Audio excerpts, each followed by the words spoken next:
Okay, next question देखते हैं। ऐसी advertisements that are directed from the one business to the other business is known as.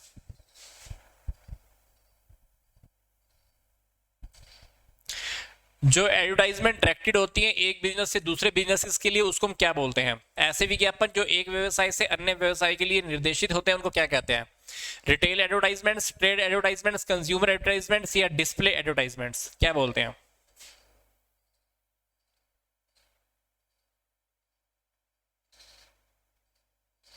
Yes, these are called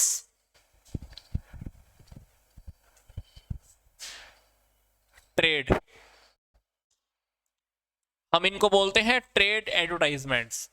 क्या बोलते हैं? Trade advertisement, जो एक बिजनेस से दूसरे बिजनेसेस के लिए किए जाते हैं। और ट्रेड एडवर्टाइजमेंट्स के बारे में मैंने आपको बता दिया, इनका सीधा सीधा रिलेशन कंज्यूमर के साथ नहीं होता। ये करवाए जाते हैं डिस्ट्रीब्यूटर के लिए, होलसेलर के लिए, रिटेलर्स के लिए, ताकि उनके लिए गुड्स को सेल करना ईजी हो जाए। ठीक है, जैसे कभी कभी मैंने मान लो एक नई कंपनी खोली, मैंने एक प्रोडक्ट बनाया, अब उस प्रोडक्ट को मैंने एडवर्टाइजमेंट करना स्टार्ट किया। हालांकि वो प्रोडक्ट मैं डायरेक्ट सेल नहीं कर रहा, वो प्रोडक्ट सेल कौन करेगा? होलसेलर या रिटेलर। फिर भी मैंने एडवर्टाइजमेंट क्यों कराया? होलसेलर के लिए, रिटेलर के लिए कराया।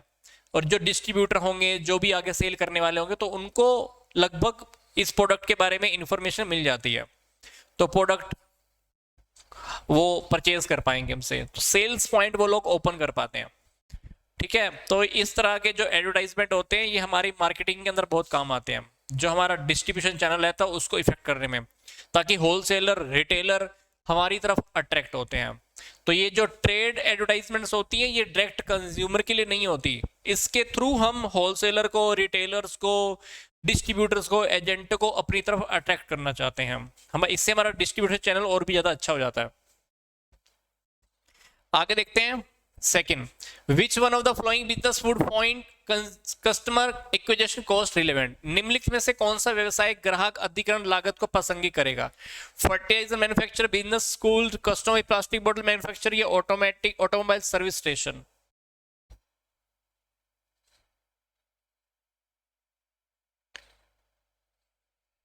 Yes,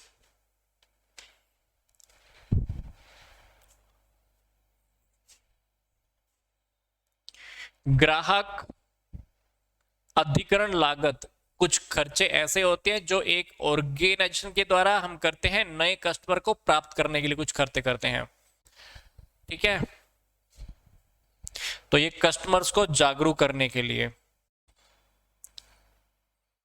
next is, in the context of financial management, in the financial situation in which a firm has only fixed amount to allocate among competing capital expenditure, वित्तीय प्रबंधन के संदर्भ में डैश डैश डैश वित्तीय स्थिति है जिसमें एक फर्म के पास प्रतिस्पर्धी पूंजीगत व्यय के बीच आवंटित, एलोकेट करने के लिए केवल निश्चित राशि होती है, उसको हम क्या कहते हैं? कैपिटल बोरोइंग, कैपिटल रिस्ट्रिक्टिंग, या कैपिटल रैशनिंग, या कैपिटल गियरिंग?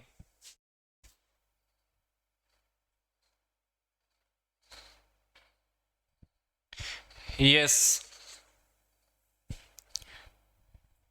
कैपिटल रैशनिंग, पूंजी अनुपातन। आगे है फाइनेंशियल लीवरेज, क्या है? ये हमारे पास चार फॉर्मूलेस दिए हुए हैं। फाइनेंशियल लीवरेज इसमें से क्या है?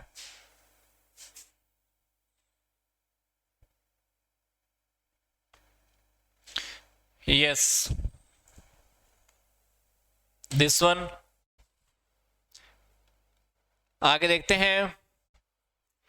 Which leverage explain the relationship between the earning before interest and tax and earning after tax but before tax? ये टॉपिक हमने अभी किया भी है, अभी क्वेश्चन किया है ये।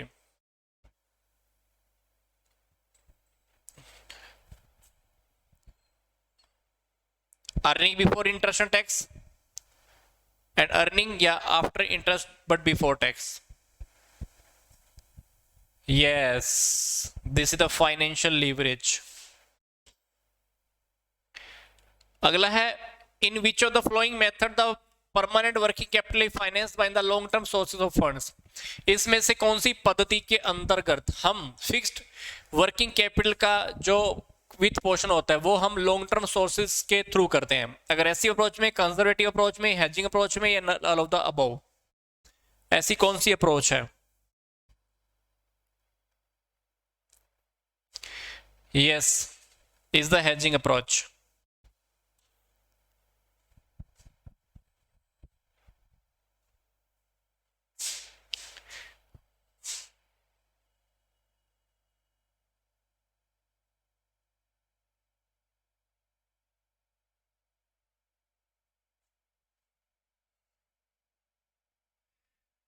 वर्किंग कैपिटल को हम कैसे इंडिकेट करते हैं? Cash required for the managing day to day activities of the business, या fund required to the buy inventory, या funds required to pay for loans, या cash required to buy assets. Working capital को हम कैसे indicate कर सकते हैं इन चारों आंसर्स में से?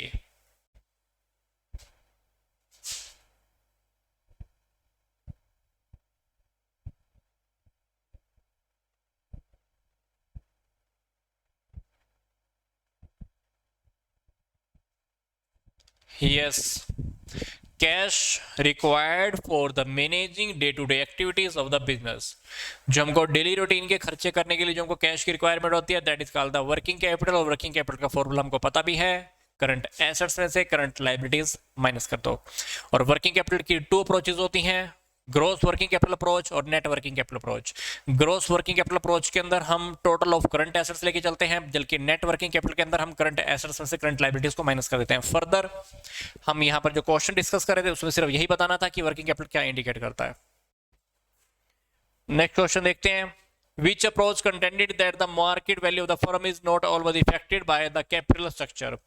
किस दृष्टिकोण, किस अप्रोच का यह तर्क था कि व्यवसाय प्रतिष्ठान का बाजार मूल्य पूंजी संरचना को बिल्कुल भी प्रभावित नहीं करता है? Net income approach, net operating income approach, traditional approach, या MM approach?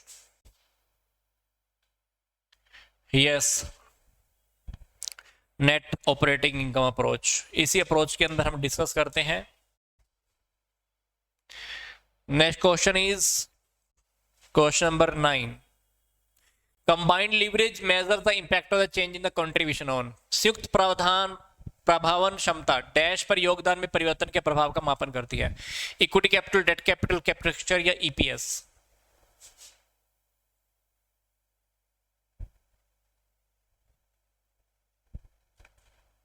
Yes, EPS, that is the percentage change in EPS and divided by percentage change in sales.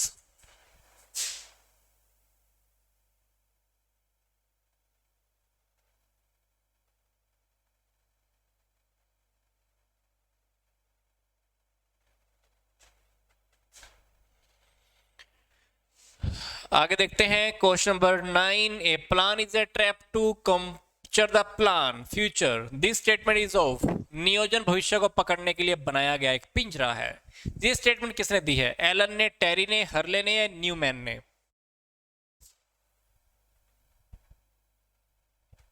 Yes, this statement is given by the Allen. आगे देखते हैं। Operating leverage measures the effect of change in dash and operating capacity of EBIT. परिचालन प्रभावन dash में परिवर्तन के कारण को मापता है और ईबीआईटी पर क्षमता का संचालन भी करता है। ये डैश में भरना है डेब्ट capital, operating profit, sales quantity, या रेवेन्यू?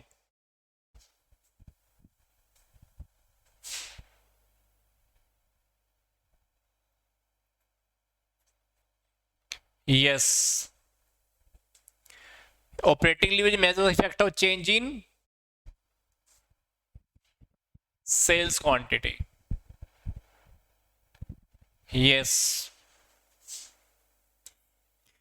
जो हमारा ऑपरेटिंग लीवरेज होता है ना, ये रियलिटी में सेल्स क्वांटिटी में हुए चेंजेस के रीजन को मेजर करता है। ठीक है, ऑपरेटिंग लीवरेज का फॉर्मूला भी होता है fix cost divided by total cost. और डिग्री ऑफ ऑपरेटिंग लीवरेज की बात करें तो फॉर्मूला होता है percent of change in the EBIT divided by percent of change in sales. Question number next. High financial leverage is a blessing. High financial leverage हमारे लिए blessing होती है, इसका क्या मतलब है? When the earning are more than the cost of debt. Yes yes yes,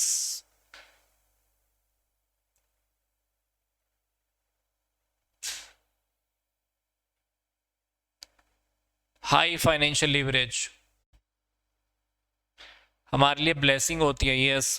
पहला ही answer है, इसलिए मैंने आगे स्टडी नहीं किया। जब हमारी अर्निंग कॉस्ट से ज़्यादा होती है, क्योंकि जो हमने डेट के ऊपर मान लो इंटरेस्ट पे करना है उससे ज़्यादा अगर हमारी अर्निंग हो रही है तो इसका मतलब ये हाई फाइनेंशियल लीवरेज हमारे लिए ब्लेसिंग है। नेक्स्ट देखिए, वो was coined the net operating income theory the capital structure. पूंजी संरचना का जो नेट ऑपरेटिंग इनकम का जो थ्योरी है, किसने दिया है ये? गॉर्डन ने, डुरांड ने, हडसन ने या वॉल्टर ने?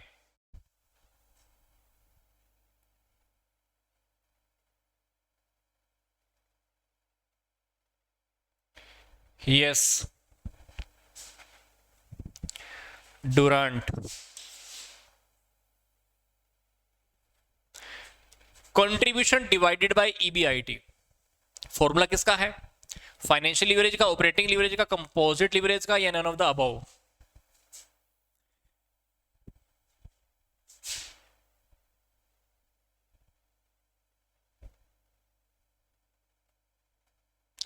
This इस formula is of the operating leverage. Operating leverage का फॉर्मूला होता है, ठीक है, मार्जिनल कंट्रीब्यूशन या divided by earning before interest and tax. Next question देखते हैं। करंट एसेट्स माने करंट लाइबिलिटीज। अब ये क्वेश्चन तो बहुत सिंपल है, आई थिंक ज्यादा डिस्कस करने की जरूरत नहीं है अपने को। करंट एसेट्स से करंट लाइबिलिटीज लेस कर दे तो क्या आएगा? Working capital. ये क्वेश्चन तो बिल्कुल सिंपल सा है, नॉट सो टिपिकल। आगे देखते हैं, excess working capital is evidence of. अगर हमारे पास वर्किंग कैपिटल ज्यादा है तो ये किस बात का प्रमाण है, किस बात का प्रूफ है? एडवांस क्रेडिट का, या डिमांड ऑफ द प्रोडक्ट का, या आइडियल फंड्स का, या नन ऑफ द अबोव? अगर हमारे पास वर्किंग कैपिटल ज्यादा पड़ी हुई है तो इसका क्या मतलब है?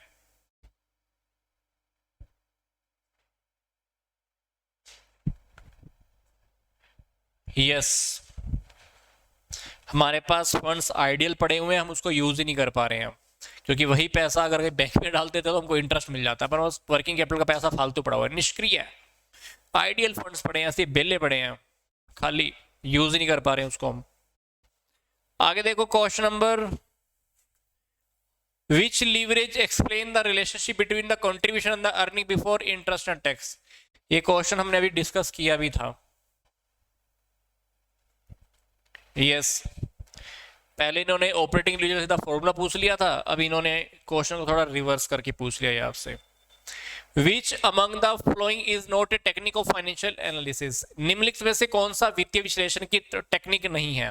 फंड्स या कैश फ्लो एनालिसिस, या जर्नल एंट्रीज, या कॉमन साइज फाइनेंशियल स्टेटमेंट्स, या ट्रेंड परसेंटेजेस? फाइनेंशियल एनालिसिस की कौन सी इसमें से एग्जांपल नहीं है, लगा लो। यस, फाइनेंशियल स्टेटमेंट के एनालिसिस के काफी सारे टेक्निक आते हैं ना, बट जर्नल एंट्री थोड़ी ना आता है। इसमें मेरा फंड फ्लो स्टेटमेंट भी आता है, फाइनेंशियल एनालिसिस के अंदर हमारा फंड फ्लो स्टेटमेंट भी आता है, कैश फ्लो स्टेटमेंट भी आता है, ब्रेक इवन पॉइंट भी आता है ना, रेशोज भी आते हैं, सब आता है। बट जर्नल एंट्रीज तो आपको पता ही है, स्टार्टिंग में हम करते हैं, इससे हमारा फाइनेंशियल एनालिसिस नहीं हो सकता। Yes, exactly right. Next,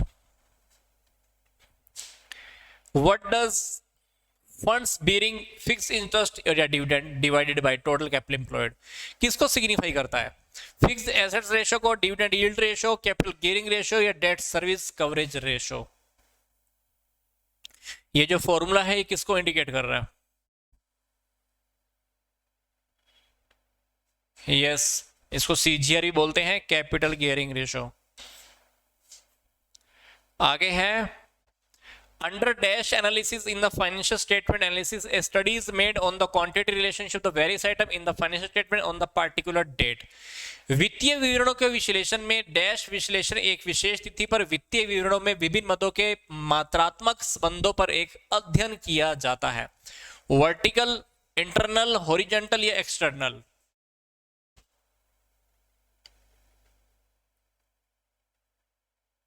yes, vertical analysis में होता है ये।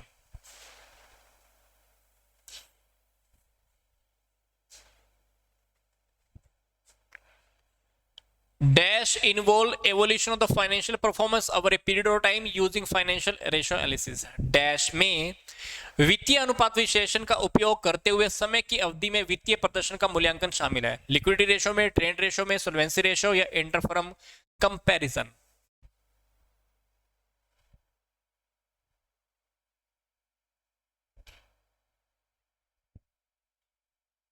Yes, right.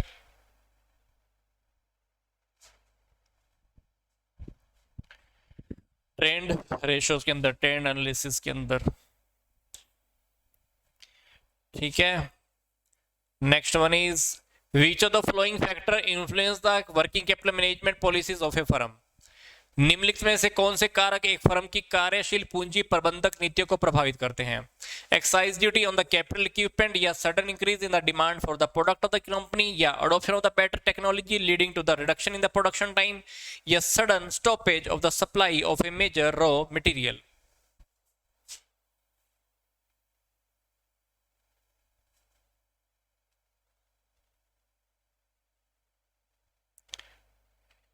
यस,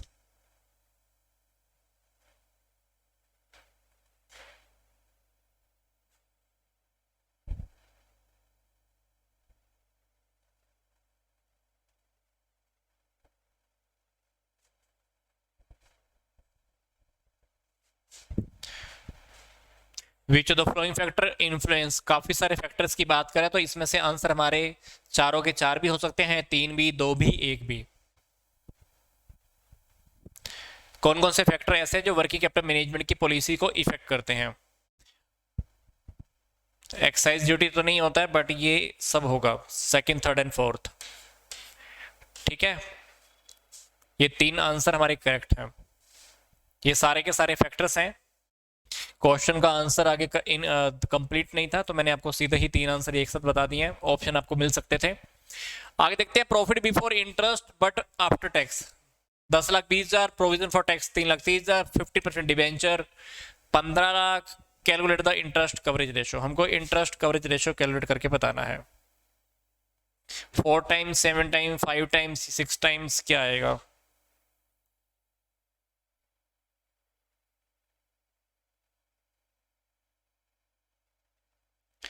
यस, वैसे तो चेक करके देख लेना।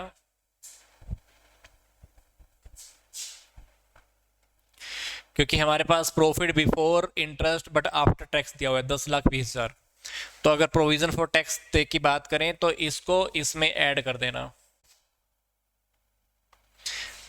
ठीक है, पहले तो हमको इंटरेस्ट कवरेज रेशियो का फॉर्मूला पता होना चाहिए। इंटरेस्ट कवरेज रेशियो का फॉर्मूला होता है EBIT, earning before interest and tax, और डिवाइड किससे करते हैं हम, इंटरेस्ट के जो भी एक्सपेंसेस होते हैं, इंटरेस्ट। ठीक है, इंटरेस्ट से हम डिवाइड करते हैं। ये हमारा फॉर्मूला होगा किसका, इंटरेस्ट कवरेज रेशियो का। तो इस क्वेश्चन में हमारे पास profit before interest but after tax दिया हुआ है, टैक्स घटाने के बाद वाला प्रॉफिट है ये। तो इस 3,30,000 को इसके अंदर आप ऐड कर दो तो हमारा बन जाएगा earning before interest and tax. कितना बन जाएगा ये, 13,50,000। और इंटरेस्ट हम कितना पे कर रहे हैं, 15% डिबेंचर है, 15 लाख के ऊपर 50% अगर बात करें तो 2,25,000। ठीक है, तो 13,50,000 को आप 2,25,000 से डिवाइड करके देख लेना।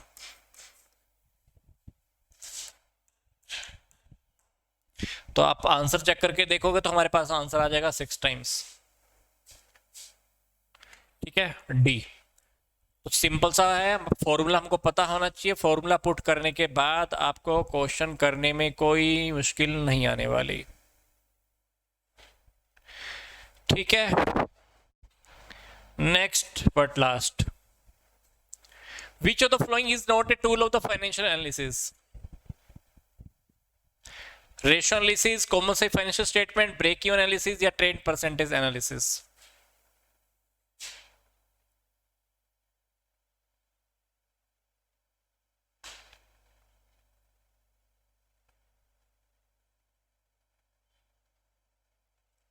Yes, break even analysis. Common size statement हो सकता है, कंपैरेटिव हो सकता है, फंड फ्लो हो सकती है, कैश फ्लो हो सकती है, रेशियो एनालिसिस हो सकता है, सब हो सकता है, बट ये नहीं। यस एवरेज एनालिसिस भी।